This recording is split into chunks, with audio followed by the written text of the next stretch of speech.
2019 நடைபெற்ற இந்த ஈஸ்டர் குண்டுவெடிப்பு தாக்குதல்கள் சம்பந்தமாக முன்னாள் புலனாய்வு அதிகாரி சுரேஷ் சலேயின் மீது 3 குற்றச்சாட்டுகள் சுமத்தப்பட்டு இருக்கின்றன. சந்தேகத்தின் பேரில் கைது செய்யப்பட்டிருந்தார். இருந்த பொழுதிலும் இப்பொழுது அவர் மீது 3 குற்றச்சாட்டுகள் சுமத்தப்பட்டிருக்கின்றன. முக்கியமாக இந்த 2018 ஆண்டு வவுனதீவில் 2 போலீஸ் அதிகாரிகள் படுகொலை செய்யப்பட்டது. மற்றது இந்த ஒரு தேவாலயத்தின் மீது நடத்தப்பட்ட, அதாவது நீர்கொழும்பில் இந்த கட்டுவாப்பட்டி தேவாலயம், இந்த தாக்கப்பட்ட தேவாலயங்களில் ஒன்று அது. அதாவது 2019 ஆண்டு ஈஸ்டர் தாக்குதலின் பொழுது அதற்கான இலக்கை அடையாளம் காட்டியதான ஒரு குற்றச்சாட்டு. 3ஆவதாக இந்த சாய்ந்த மருது என்கின்ற இடத்தில் இடம்பெற்ற ஒரு தற்கொலை தாக்குதல்கள், அதாவது ஒரு குடும்பமாக சஹ்ரான் தலைமையிலான ஒரு 15 அல்லது 16 பேர் இறந்ததான ஒரு சம்பவத்திற்குமான விடயத்தை திட்டமிட்டு திசை திருப்பியதான குற்றச்சாட்டுகள் முன்வைக்கப்பட்டுள்ளன. சேனல் 4 என்கின்ற செய்தி ஊடகத்தினூடாக வெளியில் கொண்டு வந்திருந்தவர் பிள்ளையானுடைய செயலாளராக செயற்பட்ட ஒரு முஸ்லீம் நபர். அவர் இப்பொழுது சுவிட்சர்லாந்தில் இருக்கின்றார். அவருடைய குற்றச்சாட்டுகள் என்னவாக இருந்தன என்றால், சுரேஷ் சாலேவுக்கு முழுக்க தெரியும். தன்னை கூட சம்பவம் தாக்குதல் நடந்த இடத்தில் அந்த ஒரு தற்கொலையாளியை கொண்டு போய் ஹோட்டல் முன்னாளில் இறக்குமாறு கூறியதான செய்திகளை எல்லாம் வெளியிட்டு சேனல் 4 அந்த விடயத்தை வெளியிட்டிருந்தாலும் தற்பொழுது சாத்தியமானவையாக அல்ல உண்மையாக மாறி இருக்கின்றன. அனுராக குமார திசாநாயக்காவின் அரசுக்கு எதிரான ஆர்ப்பாட்டம் ஒன்றை நடத்தி இந்த தங்களுக்குரிய மதிப்பு கௌரவங்கள் தரப்பட வேண்டும் என்கின்ற கோரிக்கையை விடுத்தார்கள். ஒரு 8,000 9,000 பௌத்த பிக்குகள் கலந்து கொண்டதாக இருந்தது. இதனை ஏவி விட்டவர்கள் மஹிந்த ராஜபக்ஷ தரப்பு என்பது எல்லாருக்குமே தெரியும். எனவே அவர்களுக்கு ஒரு கட்டுப்பாட்டை விதிப்பதற்காக அல்லது கடிவாளம் போடுவதற்காக அனுரா இதனை கொண்டு வருகின்றாரா அல்லது உண்மையிலே விசாரணையை முன்னெடுக்க போகின்றாரா என்பதுதான் இப்பொழுது அந்த மக்கள் முன்னுள்ள கேள்வியாக இருக்கும் என்று நம்புகின்றேன். மீண்டும் ஆட்சியை கைப்பற்றுவதற்காக கோட்டபாய ராஜபக்ச தரப்பு செய்த ஒரு செயற்பாட்டின் அங்கமாக இந்த பெரிய ஒரு தாக்குதல் இடம்பெற்றிருக்கின்றது. இந்த தாக்குதல் அவ்வாறான சந்தர்ப்பம் இடம்பெற்றது என்பதை, அதாவது இலங்கைக்குரிய பேராண்டகை மல்கம் ரஞ்சித் கூட இந்த விசாரணை திடமாக இடம்பெற வேண்டும் என்பதை அவர் மாத்திரமில்ல அனைத்து திருச்சபைகளையும் அல்லது அனைத்து மறை மாவட்ட பேராயர்களினுடைய ஆசையாக கூடாது இருக்கின்றது. இந்த விசாரணை நேர்மையாக இடம்பெற வேண்டும் என்று. இதன் மூலம் இவர்கள் அடைய முயன்ற விடயம் என்பது பூரண விசாரணை ஒன்று இடம்பெறுகின்ற பொழுது வெளியே வரும். ஆனால் இந்த பூரண விசாரணை இடம்பெறுவதற்கு இந்த மஹிந்த ராஜபக்ஷ தரப்பை இவர்கள் கைது செய்ய முனைகின்ற பொழுது ஏற்பட போகின்ற விளைவு என்பது நிச்சயமாக இது தமிழர்கள் சார்ந்த விடயமாக இருந்தால் சிங்களவர்களிடையே ஒரு கொதிப்பு ஏற்படும். ஆனால் இது ஒரு நடைபெற்ற சிங்களவர்களையும் பாதித்த விடயமாக இருக்கின்ற அல்லது இது வேண்டுமென்றே நடத்தப்பட்ட தாக்குதல் என்கின்ற நிலைமை வருகின்ற பொழுது சில வேளைகளில் அதற்கான அந்த எதிர்ப்புணர்வு என்பது குறைவு பெறும். இந்த தாக்குதலின் பிறகுதான் அவர் மேஜர் ஜெனரலாக ஆக்கப்பட்டிருந்தார். எனவே இது நிரூபிக்கப்படும் பட்சத்தில் இது ஒரு பெரிய மாற்றத்தை கொண்டு வரும்.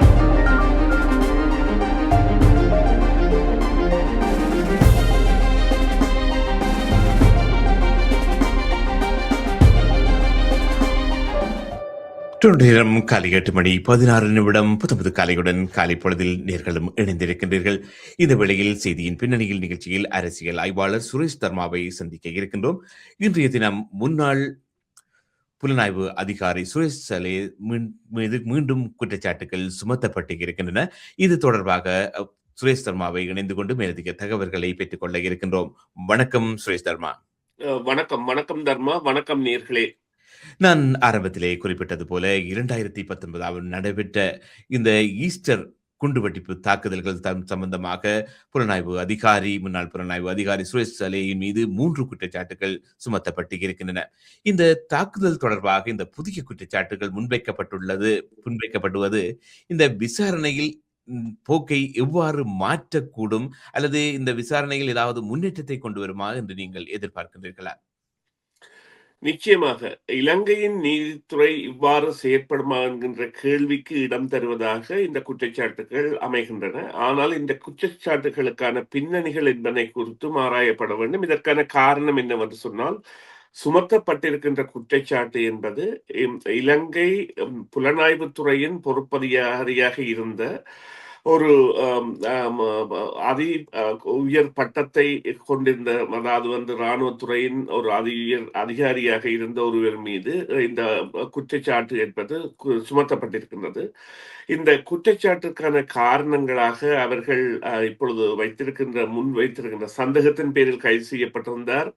இருந்த பொழுதிலும் இப்பொழுது அவர் மீது 3 குற்றச்சாட்டுகள் சுமத்தப்பட்டிருக்கின்றன. முக்கியமாக இந்த 2018ஆம் ஆண்டு வவுனதீவில் 2 போலீஸ் அதிகாரிகள் படுகொலை செய்யப்பட்டது. மற்றது இந்த ஒரு தேவாலயத்தின் மீது நடத்தப்பட்ட, அதாவது நீர்கொழும்பில் இந்த கட்டுவாப்பிட்டி தேவாலயம், இந்த தாக்கப்பட்ட தேவாலயங்கள் ஒன்று அது. அதாவது 2019ஆம் ஆண்டு ஈஸ்டர் தாக்குதலின் பொழுது அதற்கான இலக்கை அடையாளம் காட்டியதான ஒரு குற்றச்சாட்டு. 3ஆவதாக இந்த சாய்ந்த மருது என்கின்ற இடத்தில் இடம்பெற்ற ஒரு தற்கொலை தாக்குதல்கள், அதாவது ஒரு குடும்பமாக சஹ்ரான் தலைமையிலான ஒரு 15 அல்லது 16 பேர் இறந்ததான ஒரு சம்பவத்திற்குமான விடயத்தை திட்டமிட்டு திசை திருப்பியதான குற்றச்சாட்டுகள் முன்வைக்கப்பட்டுள்ளன.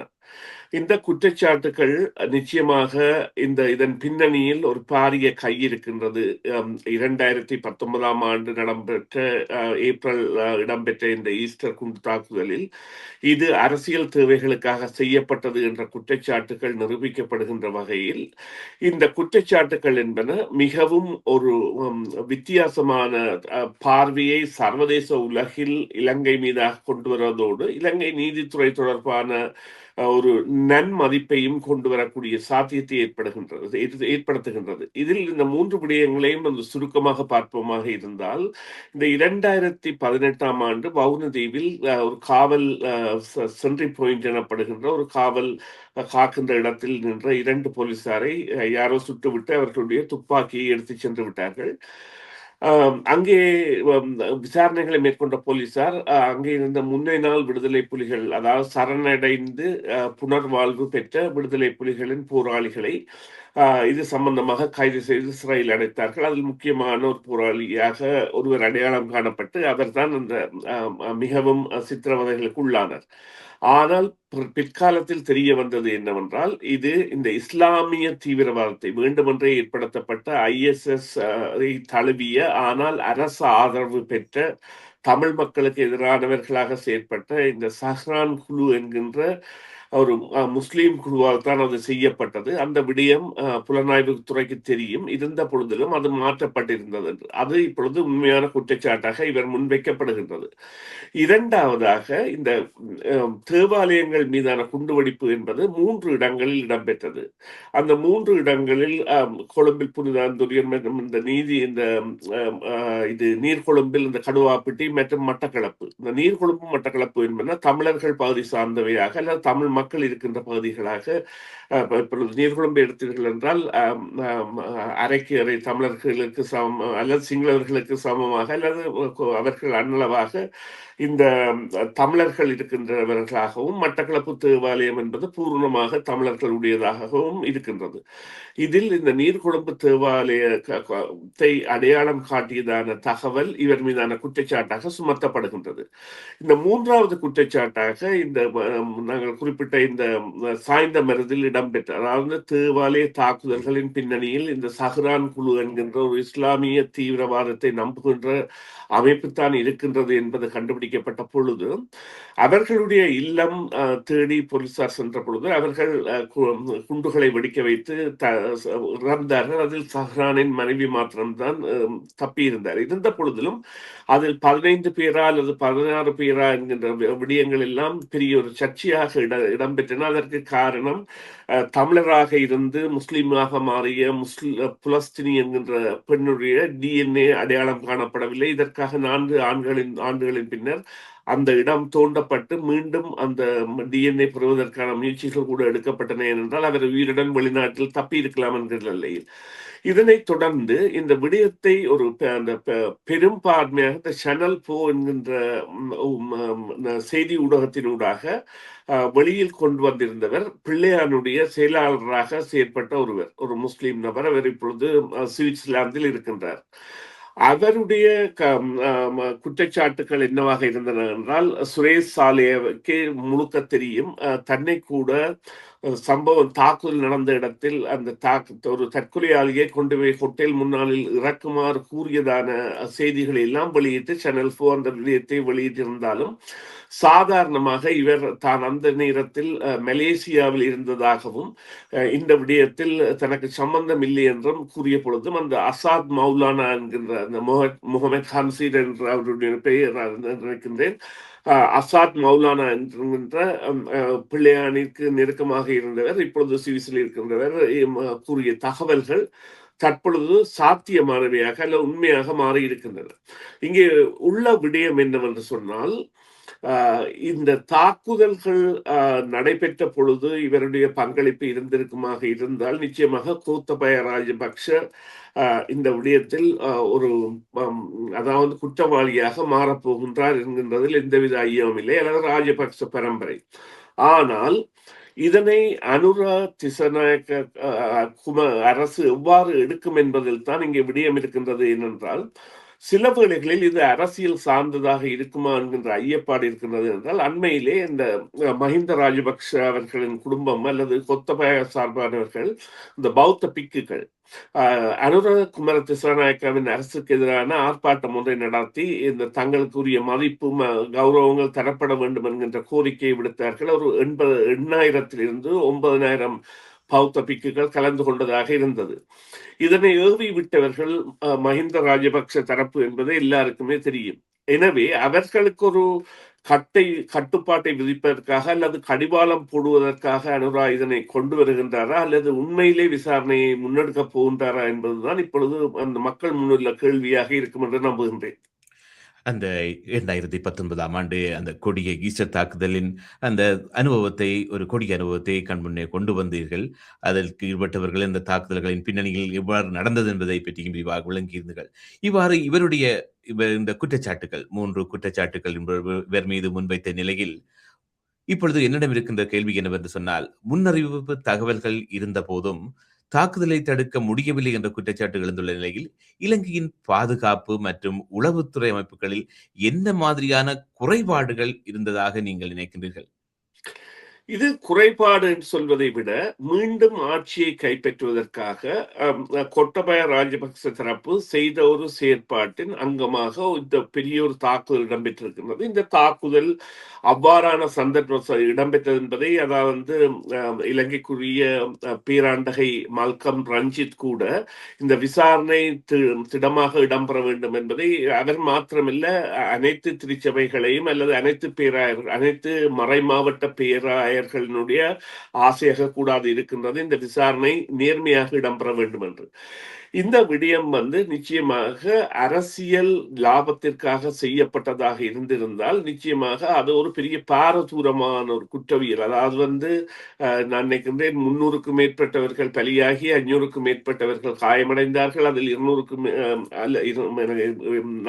அதாவது இலக்கம் வடிவாக தெரியவில்லை. ஆனால் பல வெளிநாட்டவர்களும் மரணித்திருந்தார்கள், காயமடைந்திருந்தார்கள். எனவே இந்த விசாரணை என்பது புலனாய்வு துறையின் பலவீனம் அல்ல, புலனாய்வு துறையின் திசை திருப்புதல் அல்லது புலனாய்வு துறையால் ஒரு பயங்கரவாத தாக்குதலை வேண்டுமென்ற பொழுது செய்ய முடியும் என்கின்ற தன்மையை கொண்டு வருகின்றது.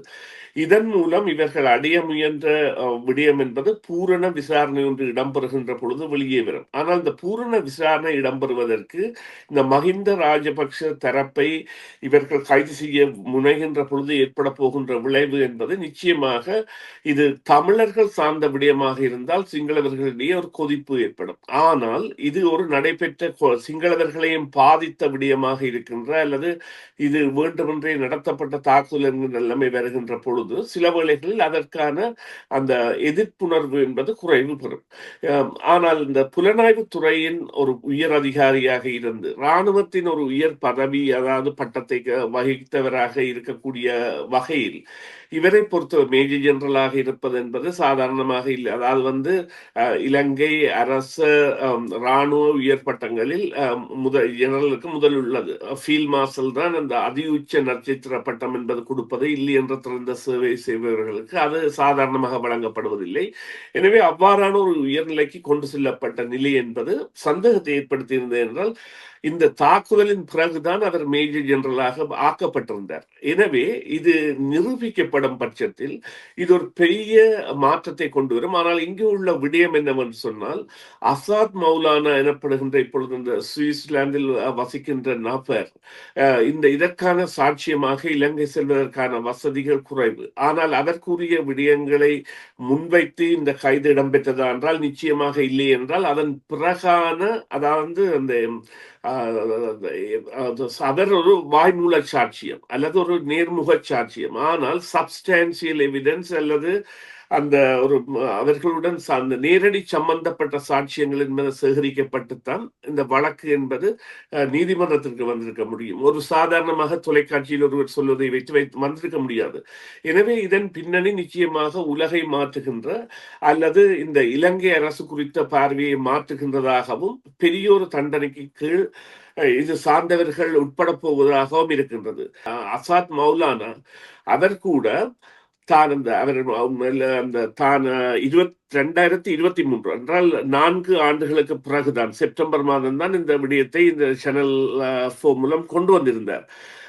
அவருடைய தப்புகை என்பது அவர் சில வேளைகளில் பாதுகாப்பு குறித்து தனது அச்சம் போன்றவற்றால் அவற்றை வெளியிடாது இருந்திருந்தாலும் இவர் தேவை கருதித்தான் வெளியிட்டிருந்தார் என்றால் அவர் நிச்சயமாக இந்த சாட்சியங்களில் இருந்து ஒதுங்குகின்ற சந்தர்ப்பங்கள் கூட இருக்கின்றன என்று சொன்னால், குறிப்பாக 2022 வரை அவர் இலங்கையில் தான் இருந்திருந்தார். இலங்கை அரசு உளவு படைகளுடன் தொடர்பில் இருந்திருந்தார் என்றால் அவர் கூட ஒரு நடந்த சம்பவத்தை சில ஆண்டுகள் மறைந்ததாகவும் அது அந்த கண்டாமினேஷன் ஆஃப் எவிடன்ஸ் என்கின்ற சாட்சியங்கள் அழிந்து போவதற்கான காரணமாக இருந்திருக்கும் என்பதிலும் எந்தவித மாற்று கருத்தும் இல்லை. இருந்த பொழுதிலும் இது பொறுத்திருந்து பார்க்க வேண்டிய விடயம். அரசியல் சாயமில்லாமல் அனுராயுதனை நகர்த்துவாராக இருந்தால் அவருக்கு இன்னும் ஒரு ஆட்சி காலம் அங்கே காத்திருக்கின்றது என்பதில் எந்தவித ஐயமும் இல்லை. பொதுவாகவே இந்த சுரேஷ் சாலை மீது முன்வைக்கப்பட்டுள்ள குற்றச்சாட்டுகள் நிரூபிக்கப்பட்டால் இது எதிர்காலத்தில் பாதுகாப்பு அமைப்புகள் மற்றும் அரசியல் பொறுப்புக்கூறல் மீது என்ன தாக்கத்தை ஏற்படுத்தும் என்று எதிர்பார்க்கின்றீர்கள் சுருக்கமாக? இல்லை, ஏற்கனவே குறிப்பிட்டது போல இவரது நடவடிக்கை என்பது மிகவும் பாராட்டப்பட்டதாக இலங்கை அரசால் இருக்கின்றது. குறிப்பாக விடுதலை புலிகளின் கிழக்கு மாகாண கட்டமைப்பை பிரித்தாளுதல் மாத்திரமல்ல, விடுதலை புலிகளின் புலனாய்வு பிரிவையே அந்த ஒரு ஈடாட செய்கின்ற ஒரு தகமை படைத்தவராக அல்லது பிறகு மலேசியாவில் இடம்பெற்ற இந்த விடுதலை புலிகளின் ஆயுத விநியோகங்களுக்கு பொறுப்பான இந்த KPN கைதுடன் நேரடியாக மலேசியாவில் இருந்து சம்பந்தப்பட்டவராக இருந்த அந்த தனக்குரிய நற்பெயர்கள் என்பவற்றை இந்த விடுதலை போராட்டத்தின் காரணமாக பெற்றிருந்தவராக இருந்திருந்தார். இருந்த பொழுதிலும் அதன் பின்னர் இந்த இவ்வாறான ஆயுத குழுக்களை வழிநடத்தல், இப்பொழுது பிள்ளையான் கருணா போன்ற EPDP கூட சில வேளைகளில் இந்த விவகாரங்களில் இவர் சாட்சியம் சொல்லும் பொழுது அவர்களுடைய பங்கு எவ்வாறு இருந்தது என்பது சில வேளைகளில் வெளிவரலாம். அவ்வாறான குழுக்களை தனது தேவைகளுக்காக பாவித்ததோடு ஒரு முஸ்லிம் மத வெறிக்குழு ஒன்றை தனது தேவைகளுக்காக கட்டி அவர்கள் உண்மையிலேயே ISS ஆளுமை தொடர்பான அக்கறையுடையவர்களாகவும் அதன் பிரதியீடாக இருந்தாலும் அதனை பயன்படுத்தியவர் என்கின்ற ரீதியில் நிச்சயமாக இந்த புலனாய்வு துறை என்பது நேர்மையற்ற வகையில் செல்கின்றது என்கின்றதை மாற்றும் தன்மை என்பது தேவைப்படுகின்றது.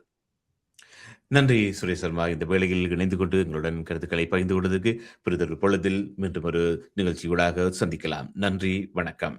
நன்றி தர்மா, நன்றி நேயர்களே, மீண்டும் ஒரு பொழுதில் சந்திப்போம். CMR யூடியூப் சேனலில் இணைந்திருக்கும் நேயர்கள் அனைவருக்கும் எமது நன்றி. காமெண்ட்ஸ் பகுதியில் உங்கள் கருத்துக்களை தெரிவிக்க தவறாதீர்கள். முக்கிய செய்திகள், காணொளி தொகுப்புகள், நேர்காணல் என பலதரப்பட்ட அம்சங்களையும் உங்களுக்காக தருகின்றது CMR யூடியூப் சேனல். CMR என்று சர்ச் செய்து எமது யூடியூப் சேனலை சப்ஸ்கிரைப் பண்ணுங்கள். உங்கள் உற்றார் உறவினர் நண்பர்களோடும் இந்த காணொளி தொகுப்புகளை பகிர்ந்து கொள்ளுங்கள். அருகில் இருக்கின்ற முக்கிய காணொளி தொகுப்புகளையும் தவறவிடாமல் பாருங்கள்.